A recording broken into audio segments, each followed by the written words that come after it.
Assalamualaikum warahmatullahi wabarakatuh.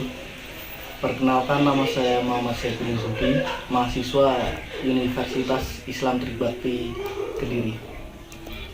Kali ini kita akan membahas tentang apa itu filsafat. Filsafat sebagai disiplin ilmu ternyata sudah dipersoalkan sejak lebih dari 20 tahun abad silam.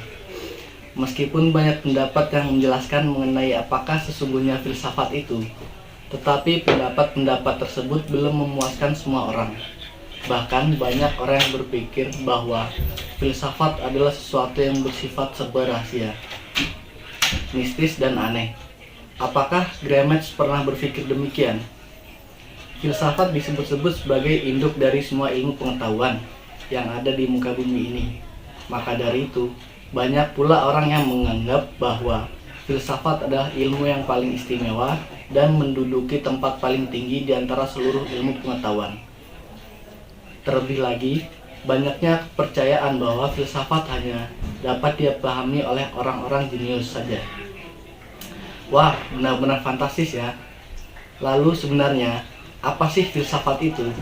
Apa saja pandangan yang terdapat dalam ilmu filsafat ini? Bagaimana pula perkembangan cabang-cabang disiplin ilmu ini? Nah, supaya Gramsci tidak bingung lagi, yuk simak ulasan berikut ini. Pengertian filsafat.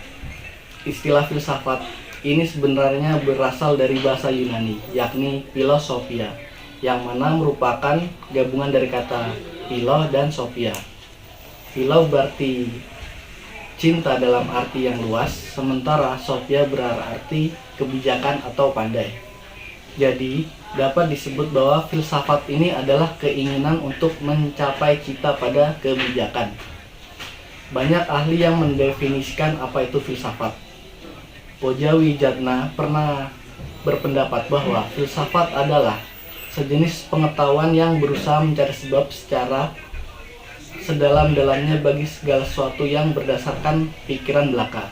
Lalu, menurut Hasbullah Bakri, filsafat memiliki definisi berupa sejenis pengetahuan yang menyelidiki segala sesuatu yang mendalam, mulai dari ketuhanan, alam semesta, hingga manusia, sehingga dapat menghasilkan pengetahuan tentang bagaimana hakikatnya sejauh yang dapat dicapai oleh akal manusia. Kemudian ada juga tokoh filsafat terkenal, Plato, yang mendefinisikan filsafat adalah pengetahuan yang berminat untuk mencapai pada kebenaran asli. Nah, berdasarkan beberapa pendapat dari para ahli tersebut, maka dapat disimpulkan bahwa filsafat adalah sebuah ilmu yang berusaha mencari sebab secara mendalam berdasarkan pemikiran dan akal manusia. Filsafat ini juga dapat menjadi pandangan hidup seseorang, sekelompok orang mengenai kehidupan yang dicita-citakan. Namun, filsafat ini dapat juga diartikan sebagai suatu sikap seseorang yang sadar dan dewasa ketika memikirkan segala sesuatu secara mendalam dan melihat secara menyeluruh dengan segala hubungan. Tokoh-tokoh filsafat Yunani. Kebanyakan tokoh-tokoh filsafat atau para filsuf ini berasal dari Yunani, sebab ilmu pengetahuan tersebut memang bersumber dari pemikiran Yunani kuno. Para filsuf ini hidup sekitar abad sebelum Masehi.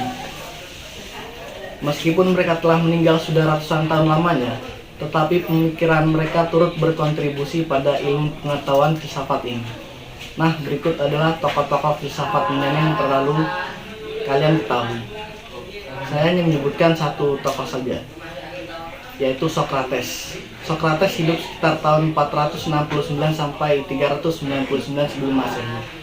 Beliau sangat menaruh perhatian pada manusia dan menginginkan supaya para manusia yang ada di muka bumi ini mampu mengenali dirinya sendiri.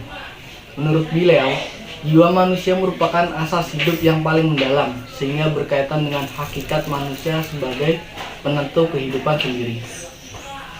Berdasarkan pandangannya, dirinya tidak mempunyai niat untuk memaksakan orang lain untuk mau menerima ajarannya. Justru beliau mengutamakan supaya orang lain dapat menyampaikan pandangan mereka sendiri.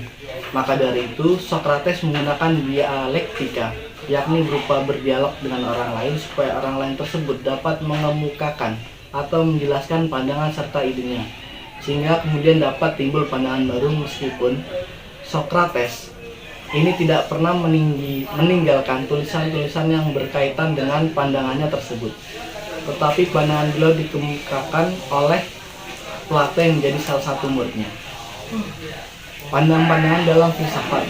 Dalam perkembangannya, muncul pandangan atau aliran yang menjadi dasar atau landasan manusia ketika hendak melakukan suatu tindakan. Hingga sekarang, pandangan-pandangan tersebut masih dipraktekkan dalam bidang ilmu apapun. Nah, berikut adalah pandangan-pandangan filsafat tersebut. 1. Idealisme. 2. Humanisme. 3. Rasionalisme. 4. Empirisme. 5. Kritisme. 6. Konstruktivisme. Ya, cukup sekian penjelasan yang dapat saya sampaikan. Kurang lebihnya mohon maaf. Wassalamualaikum warahmatullahi wabarakatuh.